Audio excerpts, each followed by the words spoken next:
Bud, I kind of like, he convinces me that he's going to win the fight because he's such a believer in his own ability and he's very convincing.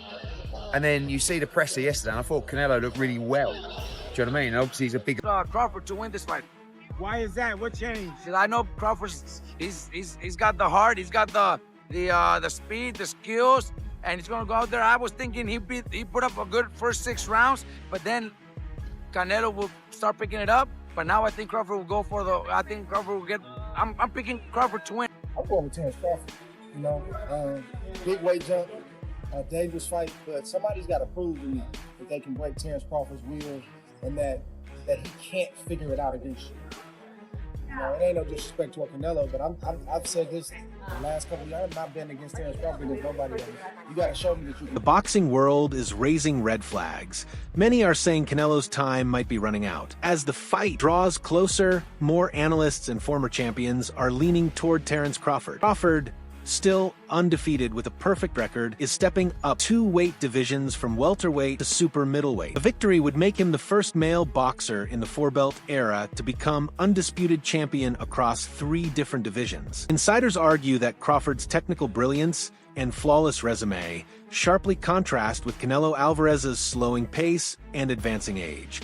Increasingly, voices within the sport are suggesting that the Mexican superstar could be approaching the twilight of his legendary reign. Everything is on Terence Crawford's side, all the legacy, meaning he only has the opportunity to win the belts. Saul only has an opportunity to defend them. Terence Crawford has an opportunity to be in a 5 division and the only person to win all 4 belts in 3 separate weight divisions. Why is Saul taking this fight? And I'm going to tell you why. Because there's some things in life more important than just the belts. And that 20-year career that Terence Crawford made, that all that he has, is very valuable. Very, very valuable. He had 1 foot out the game. And if he can be the man to defeat him, because remember, if Saul beats him, Terence Crawford was the first man to get all 4 belts in 2 separate weight divisions. Yes, I beat that champion. Yes, I beat the multiple division champion, and he had the... Boxing's biggest names are lining up behind Terence, but Crawford. Even icons like Floyd Mayweather Jr. have called him the sport's true pound-for-pound king, praising his razor-sharp ring IQ and unmatched ability to adapt. Former champion Andre Ward has also highlighted Crawford's blend of strategy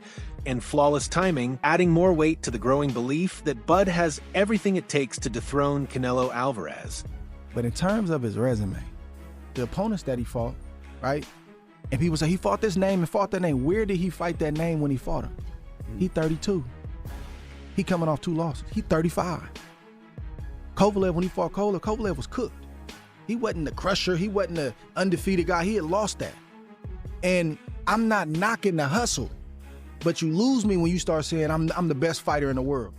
Or you lose me when you feel like you don't have to fight the best, but then everybody else got to fight the best. Canelo is a really good fighter, man. But you don't really know how good you are until you fight the other best. Like even Dimitri Bivol, the dude you lost to. You got to give him credit for going up in weight, but I feel like he miscalculated though. You got Bud Crawford and Canelo. They're slated to fight in September. It's going to be an interesting fight. Honestly, it's kind of 50-50 in my opinion. Obviously, Canelo's got the weight and natural size advantage, but Bud's very technically skilled and sharp. Yeah. So it's going to be a good fight. Former unified middleweight champion Kelly Pavlik has laid out a sharp game plan for Crawford. He suggests starting fast and applying relentless pressure from the opening bell. Pavlik advises Crawford to take control of at least 3 of the first 4 rounds, disrupting Alvarez's rhythm and gradually draining his stamina. He points out that once Canelo is pushed out of his comfort zone, fatigue often begins to show by the 7th round. Pavlik also recommends Crawford switch frequently between orthodox and southpaw stances, keeping the Mexican superstar guessing and forcing him to constantly play catch-up. Paying Canelo's ass a little early on, put Canelo behind, right? Even if it's 3 out of the first 4 rounds, because when Canelo has to fight, okay, when Canelo has to step it up, after 7 rounds, he starts to fade a little bit. We've seen that with Bivol. We've seen it in a lot of his fights with Triple G. You know, when Canelo could control the fight, in the ring generalship, like, yeah, he could fight 12 rounds pretty good. But when Canelo gets pushed early on in the fight, he starts to fade muscle endurance-wise. So if I was Crawford, I would kind of stay in his ass a little bit on, you know, the early rounds and make him have to play catch-up in rounds 3, 4, 5. And then by round 7, that's where, you know, he can really step it up. Former two-division world champion turned analyst Tim Bradley has thrown his support behind Crawford over Canelo. Bradley praised Crawford's complete skill set, speed, power, timing, and adaptability, putting him among the very best to ever step into the ring. He expressed full confidence that Crawford could win even at super middleweight. Bradley also hinted at knowing a secret advantage that gives Crawford the edge, though he refused to share details. For Bradley, this isn't casual speculation. It's a firm belief that Crawford's unique abilities could overwhelm Canelo and mark a historic turning point in the sport. One more thing. It don't matter if Canelo is on that. He ain't beat no Terence Crawford. You heard it here first. Plus, I look at the performances of Canelo. I look at his last performances. I mean, they've been all right, you know. It ain't been like, you know, wow, you know, blew me away. So I'm not really worried about all of that. And the same thing with Crawford. I know he's with Snack, and I know some news came out this week and all of that, but I personally believe that Snack is clean. I think it's a conflict of interest, the fact that, hey, he knows how to beat the system, quote unquote, Victor Conte, but at the same time, I think Snack, you got products going around the world, this and that. I mean, all these athletes are testing. They're not testing anything or positive by using Snack at all. So I think they're safe. There's no doubt about it. So with that being said, I'm not worried about that. As long as they testing, I'm good. Canelo is so predictable, dude. You know a hook is coming. You know when the right hand is coming. You know he's going down to the body. He gives it away. There's a tail with him. There really is. And it's usually off the high guard. He comes in, he marches forward, then boom. Crawford's going to be able to see all of that. He's too knowledgeable inside the ring. His IQ is too high. If he can avoid the shots, avoid the big bum, and not get knocked out, he can outbox Canelo. It doesn't matter. He don't have to knock him out. He can outbox him, outpoint him. So that's my opinion, bro. That's what I think. Former two-division champion and respected analyst Sean Porter echoed those same views, highlighting Crawford's adaptability and pinpoint accuracy. Still, Porter admitted he has concerns about how Crawford will handle Canelo's power over a grueling 12 rounds. While Crawford has faced heavy punchers before, Porter noted that Canelo's strength, relentless pressure, and vicious left hook pose a very different kind of danger. At the same time, he pointed out Canelo's tendency to fade in the later rounds, meaning Crawford's best chance is to survive the early storm and then take control as the fight wears on. The others say, like, no, that's 2 more weight classes. Like, once he gets touched by Canelo, it's going to be different. I am concerned about him absorbing a Canelo punch, especially through the course of 12 rounds. We do know this about Canelo. He's going to slow down, you know, so I think if anything, Canelo would try to start fast and bang on him and break him down before he gets later, and he still got that kind of steam. But, you know, there's so many components that make a champion. There's so many components that make a great, a legend. It's just so much to go into. It's a conversation that lasts an hour easily when we talk about all of the components that Terence Crawford has, all of the components that Canelo has, and how we find how they even out and who trumps one another, you know what I mean? We tried to do that with Errol Spence and Terence Crawford, and we see how that panned out, you know what I mean? So talk about conditioning. It ain't no secret. We all can look and say, yo, right around 9 rounds is when Canelo starts to really decline in his punch output. Statistically, look at it. His punch output just significantly dies. This fight, what we didn't see from Canelo, because he didn't have to do it, we didn't see him fight in spurts. He's going to fight in spurts against Terence Crawford. Terence is going to challenge him both offensively, defensively, and also not only challenge that, but challenge that gas tank. That's very much. See, that's what I'm saying. You don't have to question Crawford. You have to question him. And what do we know about Bud? Bud got it at the end of Stephen A. Smith has gone on record predicting that Crawford will outpoint Canelo using movement and ring IQ. Speaking on Andre Ward's All the Smoke podcast, Smith made a bold call. Crawford will beat Canelo Alvarez by decision. While acknowledging Canelo's greatness and knockout power, Smith believes Crawford's speed, footwork, and technical versatility, especially his sharp jab and ability to switch stances, will allow him to outbox Canelo over 12 rounds.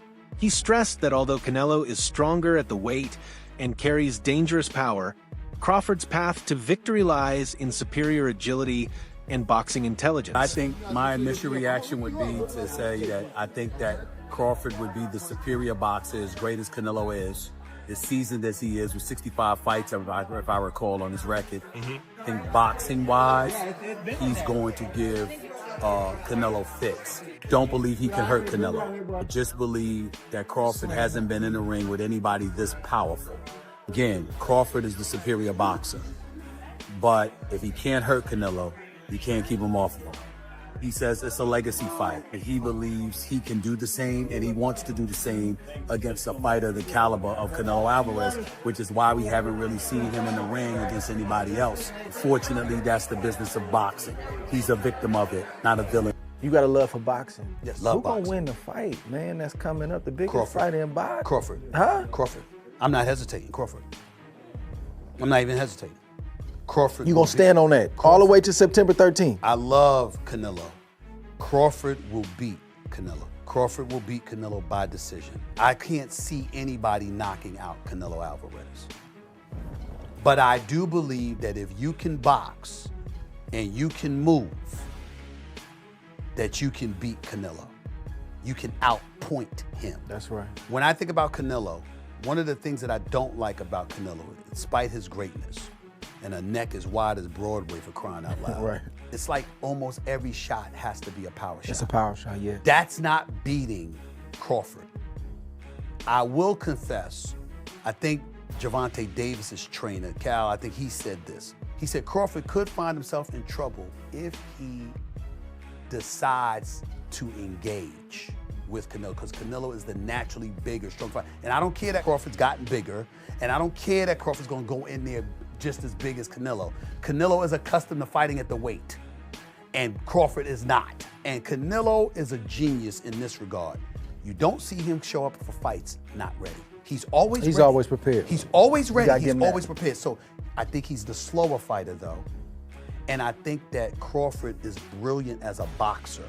And I think that between switching to conventional and southpaw, using his jab and movement, I think that Crawford is going to outpoint Canelo because he's faster. But he ain't, I don't. Even former two-division British champion Amir Khan, one of the few fighters to have shared the ring with both men, has strongly backed Terence Crawford to defeat Canelo Alvarez. Khan highlighted Crawford's elite boxing IQ, sharp footwork, elusiveness, and power, which made him incredibly difficult to hit during their 2019 clash.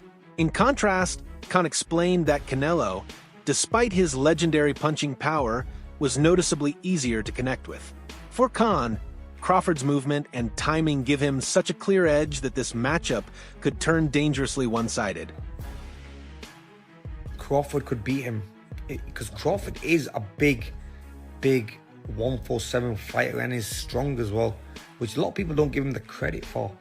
I think that fight, if it does happen, as long as Crawford stays away and just boxes and be smart, he can win that fight. I think Crawford's a better fighter than Charlo, and he's a smart fighter as well. He switches and everything, so that would be a very good fight. I fought them both. Like, what are the differences between them? Canelo's strong and is easily hit. Very easily hit, very easily. Compared to when I fought against Crawford, I couldn't hit clean. They both hit hard because, and you can see the strength when I was fighting against Crawford. He is very strong as well. So, look, yeah, but why does he need to give that much away? He's pound for pound #1 in the world. Why does he have to go for fight? Oscar De La Hoya has also weighed in, praising Crawford's intelligence and agility, even comparing his movement to that of Bruce Lee. De La Hoya made it clear that he firmly sides with Bud, viewing him as the superior technician. Taken together with the voices of other legends and analysts, the consensus is growing stronger. Crawford is seen as the more complete and technically gifted fighter heading into the showdown. What's your thoughts? Canelo, Crawford, who wins and why? Well, look, I mean, I've been in this game for such a long time, and I like to say I'm a historian. There's never been a good little man that beats a good big man. It hasn't happened. I mean, the exception is maybe Pacquiao beating me, but that situation, that scenario was like totally different. I was at the end of my career, and I was a shot fighter, and Pacquiao was coming up, and he beat me. But a good little man, which would be Crawford, just has never beat a good big man, which would be Canelo, in the history of the sport. It just now if Crawford can do it, Jesus Lord, I mean. On the Joe Rogan Experience, legendary commentator Jim Lampley delivered a ringside-level breakdown of the highly anticipated Canelo versus Crawford clash. Lampley spotlighted Canelo's nearly unbreakable chin, crediting it not just to toughness, but to years of equestrian training that built iron-strong lower body stability. At the same time, he showered praise on Crawford, comparing him to a modern-day Sugar Ray Robinson for his balance, power, and complete mastery of the craft. Lampley framed the showdown as nothing less than a monumental chess match, Canelo's physical resilience against Crawford's refined skill set. A battle that could define an era in boxing. Strength and conditioning. There's very few fighters that just train using skill, just train skills. Like George St. Pierre did that for a certain period of his career. I wonder if there's anybody left in boxing who trains just using the gym skills. There were a lot of them when I was first involved in the sport who would never have touched a weight. Right. You know, they subscribed totally to the notion that that was negative. Right. And the worst case, I mean, they definitely did calisthenics, but that was it. It was just body weight exercises, you know, which brings us to Crawford, which I think is really interesting. The Crawford-Canelo fight. Beyond interesting. Fascinating. Fascinating. Because how does Crawford compete with that size? And, you know, we have to recognize, okay, well, when Canelo fought Floyd, it was 152 pounds, right? So he had dropped down, which was a struggle for him, which is why Floyd was so brilliant in getting him to go down to 152, because he knew he would be drained. 52 or 50? Defeated light heavyweight David Benavidez offered a thoughtful breakdown of the Canelo versus Crawford showdown. He acknowledged Crawford's elite boxing IQ and adaptability, calling him a truly great fighter with genuine knockout potential. However, Benavidez cautioned that moving up 2 full weight classes is no small task. He pointed out that Crawford already felt the difference at 154, and taking on Canelo's size and physical strength at 168 presents an entirely different challenge heading into this super middleweight super fight. Terence Crawford, does he have an opportunity to beat Canelo? I think if anybody has a chance to beat Canelo, I think it's Terence Crawford. His IQ is on another level. He's a great fighter and he's strong. It's just that it's a lot of weight. I wouldn't be surprised if Terence Crawford wins. Wouldn't be surprised if he loses. Terence Crawford, when he went up against the best opposition, like Errol Spence, he showed what level he's on, what type of dog he is. I don't know. You really have to let these fights play out to see what happens. He might get hurt. That might activate him to come back strong. Could you still make 68? I don't want to make 68. No, I know you don't. Terence wins 68. Yeah, well, if that's, yeah, I can make 168.